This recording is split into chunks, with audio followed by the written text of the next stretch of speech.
American half pound of 2 pure beef patties, lettuce, tomato. Singles going steady.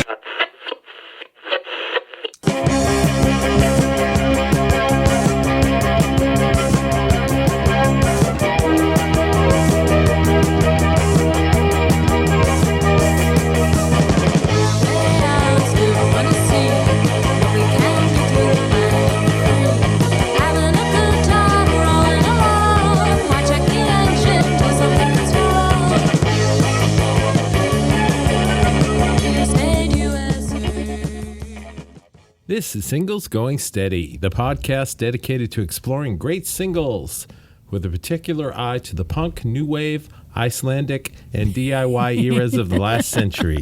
I'm Steve McGowan. And I'm Adrienne Madoc. And this is the saga, right? Because Yes. Iceland, right?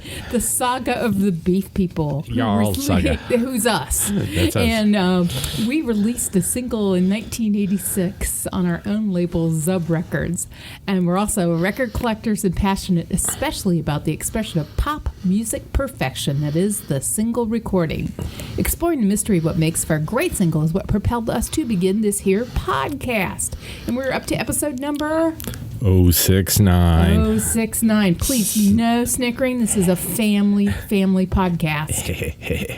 Right. Thank you, Beavis. All right, so this is number 69. Yes. And as you might have gotten the little clue, we're going to go to Iceland. We are going to Iceland.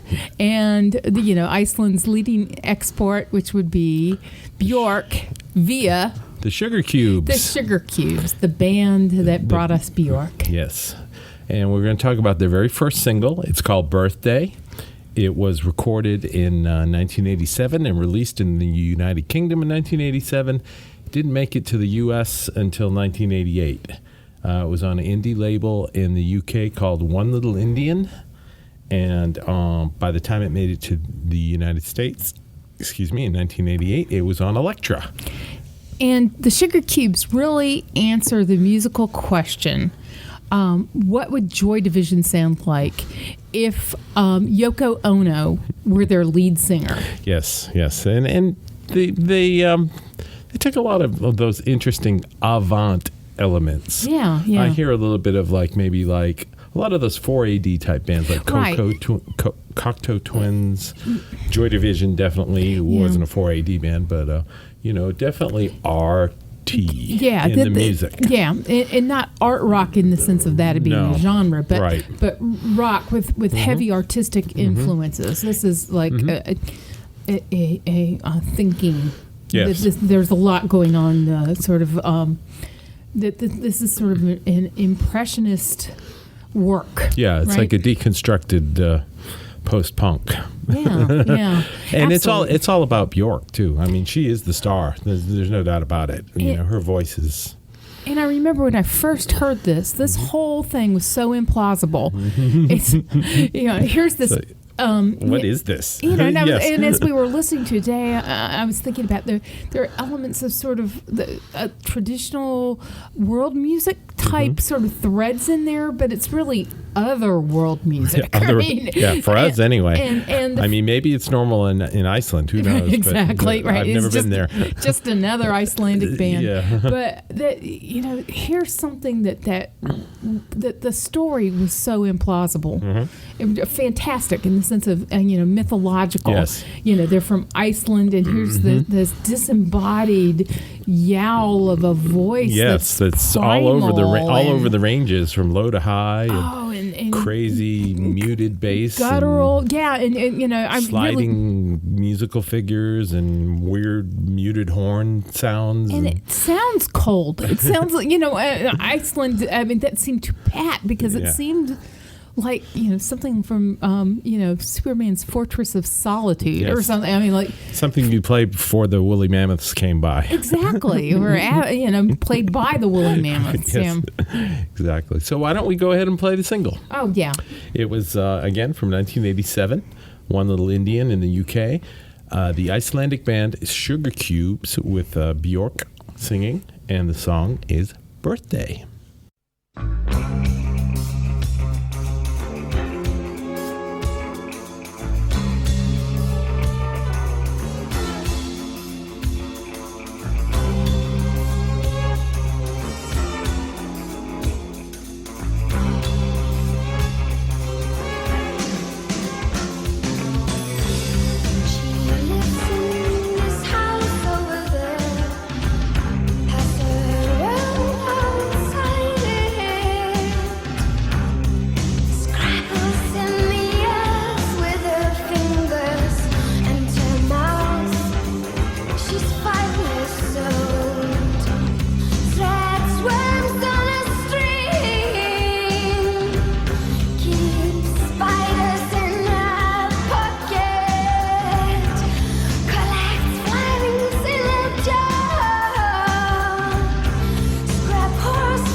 we were talking about before, the thing I like, the way this song starts, it sounds like the song is drunk. It's Yeah, it's yeah. Like there's like this lurching bass line, and then there's this weird kind of sound. Yeah, It's yeah, it's like a it's some- cartoon music almost. If you were playing it on cassette, you'd think that Yeah, it was it was stuck in the slow. that it was bogging down on Right. the on the spindles or something. Yeah, but that's the way it's supposed to sound. Or and if you're playing a big hole 45 on the small, Yeah. It's not quite without in an round. adapter, Yeah. that it's not in round, and that's exactly what it sounds like. Okay. But you've got that like Peter Hooky type bass, like Yes. lead bass, but Lots of chorus on it. it's being played under a frozen crust, it's a Yeah. depth, like they dropped a microphone on, Right, under the ice. right. Like you were going ice fishing. They dug a hole in the ice, dropped the mic, and that's how they got the sound of the bass. Yeah, that's amazing. That's a great description. It's a really remarkable tune. And we were is. trying to talk about the lyrics. Did you have any idea what I've listened to this song probably 100 times. I don't really have any idea what it's about. Well, don't read the lyrics because it doesn't help. The lyrics are unsettling, because it's birthday and it's something about she's 5 years old, but is she, it's hard to believe she's 5 year old and her best friend has a beard and he lives next door and she's got spiders in her pockets and I remember that part. it's Yeah. the It's child like is almost menacing, right? If it really is a child. It's like a Brothers Grimm tale or something. Yes, very much so. Except it is, it's Little Red Riding Hood that is the menace, not Right, the wolf. right. I mean, the child seems, I was Malevolent. yes, malevolent. And I was thinking about the meme of the little girl who's got that smug look on her face, and there's the building on fire behind her. That's the little girl whose birthday this is. Kind of a bad seed type. Yeah, the song also, it's got that sort of Heart of Darkness in it, but there's this. Yeah, there's it's like a little bright chorus part too. Yeah, and it's called Birthday, but it's like cake, but it's like frosted. I don't know, salt cod or something. So basically, we don't know what it's about. No, And that kind of adds to the fun of it. Yeah, and the flip of the single is the song in Icelandic, which Yes. I think you get Makes about the same amount of sense. Exactly, maybe a little more because you can excuse yourself from maybe not understanding what the words mean. Right. So I was never a huge Sugar Cubes fan. I always liked them. Again, we had mentioned our friend who's gone now, Joey Lindsay. He was into the Sugar Cubes before anybody else, and I remember he lent me a compilation record of indie Icelandic bands. As you do, right. I think Sigur Rós was on it, and maybe the Sugar Cubes and a bunch of other bands I can't remember with unpronounceable names. And it was really cool. I have it somewhere, right? I don't have it, where I can tell you like the name of it or whatever. But it was a great little weird, like 10 bands of this stuff, Yeah. because they're all kind of have that slant to them. But I think the Sugar Cubes had the best slant of it. I never saw the Sugar Cubes. They had the video, which was really cool. We watched the video a lot. I do believe that they were influence on you, Adrian. Maybe subconsciously or Yes, something. yes, But I mean, you I played. have the proof here. I'm going to play it. He was trying to convince me about what an influence Bjork was on me, but who knows? We usually play my bands after the Beef People, but Adrian also played in bands as well. And Played in band. Well, the band she had was called Bloom, and you were up in Chapel Hill. Chapel Hill, yeah. Yeah, and it was a great band. She was the singer, a three-piece with the singer, right? Right. And I got to record them in my studio. The song we're going to hear is Box, and you tell me, dear listener, if you don't maybe hear a little Bjork in the singing here, okay? Well, he's going to have to convince me. Okay. Well, here they are, Bloom with Box.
Well, that was Box and Bloom and our own Adrian right here.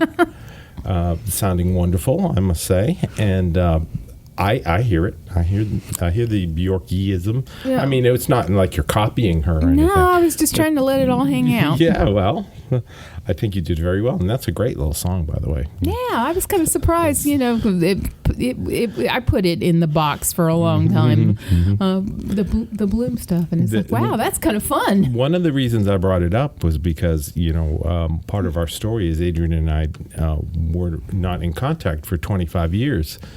And after we had recorded this, I had it on a cassette or somewhere. And, 20 years later, I was copying all my cassettes over to digital. And this tape came up. I didn't know what it was. And I started listening to it. And it was Bloom. I didn't know it was Bloom. I couldn't remember, even though I had recorded it. You've recorded a few things. Yeah, I recorded a lot of things.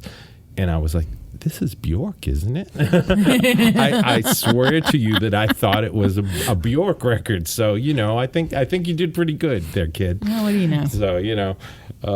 So, Now I got to get the swan dress. Well, we gotta get Zub Records moving on, putting that Bloom record out, because there's a few other songs that are excellent as well. So keep tuned. Their record that came out was called "Life's Too Good," and that was a bit of a hit. Yeah. There was a kind of a short period there where all things Icelandic were kind of hot. Can you believe it or not? And I think maybe we're headed that way Yeah. in the literal sense, unfortunately. Yeah, well, with climate, yeah. But there were a number of bands that were doing pretty well then, and I think the Sugar Cubes put out 3 records. The second one was not as well received, and the third one was better. And then Bjork was like, "Hey, you guys, I got my own career," and obviously she's done very well. She's pretty much an international superstar and wearer of crazy dresses. Yeah, well, and I understand like the band is amicably, right. That they're all friends. I mean, I guess in Yeah. Iceland you pretty much can't be the odd man out Right. because Yeah. you got to run into everybody all the time. I would think. Yeah, I'm sure it's a small musicians community. But this is a great single, and should we play a little bit of the Icelandic Yeah, version? I think we should because I think it'll see what you show. think. Maybe you can pick up more on the mood by taking the lyrics out. And this was the B side of the Birthday single from 1987. The A side is called Birthday. The B side, surprisingly enough, is called Birthday Icelandic. Here we go.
Well, I said before, what does it sound like if Joy Division was fronted by Yoko? Yes. And certainly she's got that expressive vocal range and sort of...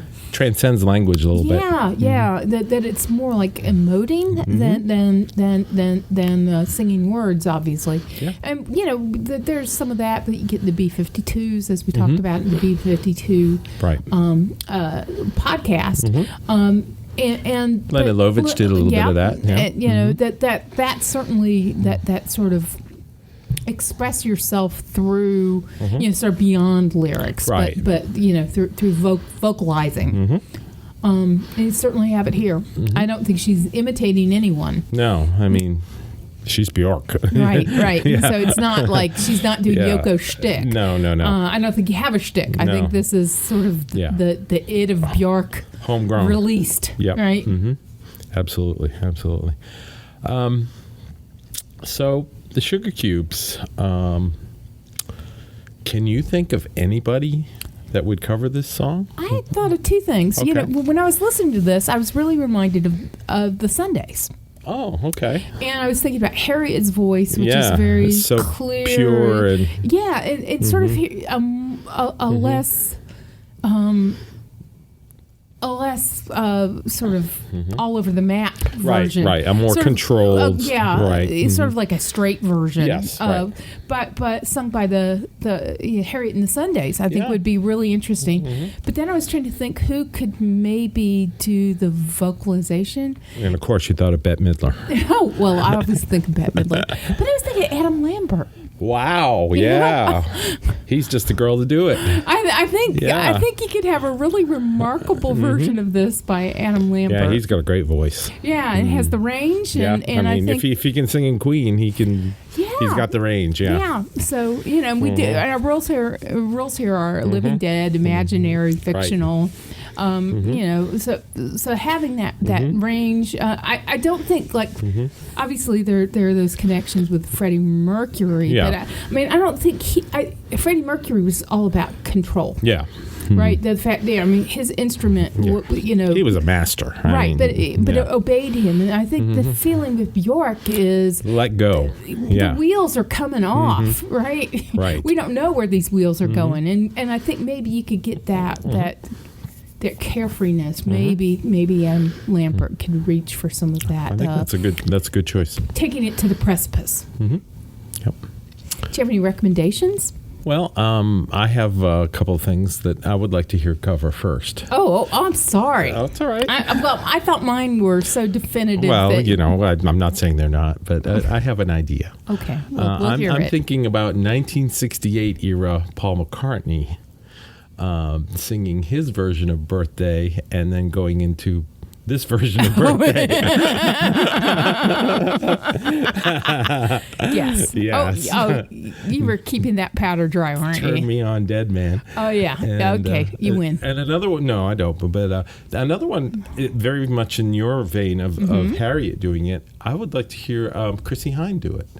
Oh, The yeah. real straight kind of version. Yeah. It would be slowed down. You know how she does those pretty slow songs. Yeah, but she's got that emotive sort of, Yeah. that rawness. So I think we're developing a whole album of birthday covers. We'll call it Birthday Party. Yes. And it'll be on Zub Records. Yeah, of course. And, Yeah, I'm sure. so we'll I'm have sure Paul will just sign right up. Paul and for that Chrissy. 2% royalty. Bet. We want Bet on there, and too. Ringo, of course, Ringo. Right. Yeah. So all the greats. Recommendations. As we say when we're thinking of one, do you have one? I cheated. I thought about it beforehand Good. and took cheat notes. So, we're recording these around the end of 2019, and I'm Or the beginning of 2020? right. I think those are virtually the same thing. Yeah. I'll have to think about that. Right. Don't let anybody get those ideas for their Sugar Cubes tribute band That's with right. their original song. The end of 2019, beginning of 2020, they are the same thing. But Greta Gerwig, a very talented actor, very talented writer and director, and her adaptation of Little Women, which she also adapted, Right. the screenplay, is getting ready to premiere. But you haven't seen it yet. I haven't, Yeah. but I really like Greta. But you know you're going to like it. I know I'm going to like Yeah. it, but Greta Gerwig. I had two recommendations of works that I think have been criminally underappreciated, underseen. The first is a movie, Frances Ha, which is fabulous. That was her first one that really put her on the map, right? No, I think there might have been other. Okay. That may have been the first that where she did the screenplay as Okay. well. All right. And it's wonderful. It's just wonderful. And I want to explain what the title means to you because it's a nice revelation in the film. I mean, it's not super mystical or anything, but it's not like, oh, it all becomes clear, but, you know, it's just a nice reveal. And the other is a film called Damsels in Distress. I don't know that one. Oh, it's superb. It is a Whit Stillman film. Okay. And it's set at a fictional New England girls' college. And it was actually filmed at on Staten Island at this really unusual enclave that's called, let me make sure I've got, I think it's called Sailors. I remembered what it was when I wrote it down. Of course, now I can't find it. Like a sailor's home. Yeah, maybe Sailor's Harbor Rest. I can't remember. But it's a beautiful, like federal style enclave, early 1800s. Beautiful buildings. It's just looks like an idyllic college campus. Right. And it is just one of the most brilliant, funny films. And of course, she is just uncanny as as Damsel in distress. as an ingenue who means really well. And of course, I don't know that she commits atrocities, but Let's hope not. She, like all well-meaning people, perhaps. Attempts to help despite the effectiveness of her assistance. So that's Damsels in Distress and Frances Ha. So those are my recommendations. Good ones. Basically, my recommendation is to follow people like Bjork. We on the show we do talk a lot about men and male-oriented bands, and we give our props to the ladies. But most of the times the ladies are doing some of the most interesting things. Let's face it, the ones we talked about, the B-52s, not all ladies, but some. Lena Lovitch. Yoko? Yeah, Yoko. I mean, Bjork, and there's others. They've really got a lot going on and really pushing the envelope in a way that we don't hear. Like you were saying, we were talking about how it seems like it's the women that can transcend, language with their voices. That's how powerful they are. Right. Yeah, this is something primal, something really connected to the soul, right? And so exactly. they open their mouths and or directly to the heart. Right, and feeling and the expression comes out that's not mediated by language. Right. So that's my recommendation. Just keep your eye on these wonderful, wonderful artists that are still, Yoko's still at it, Yeah. Yeah, there was a really interesting, I was singing the praises of Twitter earlier, and Yoko's got an interesting Twitter account. She sure does, yeah. And she's doing an art project where that's really based in sort of Me Too and similar movements. And she's asking women to take pictures of only their eyes and, to submit them for her sort of, global women's piece that she's working on. Yeah, she's awesome. Yeah, and I just thought, wow, she just cuts to the chase. And the one thing I wanted to mention, too, about Twitter was, we talked about it before. Every time I say to somebody we have Twitter, they get that look on their face like, oh, no, I don't want to go there, And I understand there's a lot of bad stuff on Twitter. There's a lot of flaming. There's a lot of useless politics. There's a lot of hate. But if you are scrupulous about what you follow and what you allow on your feed, I again suggest you take a look at the Zub Records and the Beef People. It's all about music. It's about art. It's about fun stuff. Architecture, Bauhaus, Right. you know, And- music, and we stay out of the politics. We stay out of the gutter, you know. And, But no, but there's plenty of it that's out there. yeah, So if that's but I think what you're that's interested I think in, that's that- what wears people down, though. They don't want, you know, Right. You know, when you can go on and you can just watch Bodega Cats and M. Crouton and, Yeah, and giant and, military you know, cats, which is an yeah, account right. where cats There's are a lot placed of in really cool military stuff, hardware. you and, know. Yeah. And you can catch all the new information about all your favorite bands. They're all on Twitter, you know. I mean, we just found out about a Buzzcock single we didn't know about through Twitter, you know. So, you know, if you're willing to make the effort, it can be a lot of fun. Yeah. Yeah. I pet that dog. Yes, exactly. So, well, that's it for us. We made it through somehow. Singles Going Steady 069. Iceland. Birthday. Yeah. Bjork. The Sugar Cubes. Stuff that was really wacky and weird and strange, and we like it. Otherworld music. Yes. Otherworldly. From another world. Kind of implausible, hallucinatory. People that wear, you know, swan costumes. Yeah. Yeah. The sound of that. Yes, it's awesome. So until next week, it's been great talking with you. And remember, at the website, we'll have the links to the things that I couldn't quite remember. Right. We will remember them and we'll link to them. Have a great day. See you later. To learn more about the artists and recordings we just talked about, visit our website at zubrecords.com and click on the Singles Going Steady icon. You'll also find links to the persons, places, and things we recommend, and much more. You can find episodes of Singles Going Steady on our website or wherever you get your favorite podcasts. Singles Going Steady is brought to you by the power and majesty of Zub Records.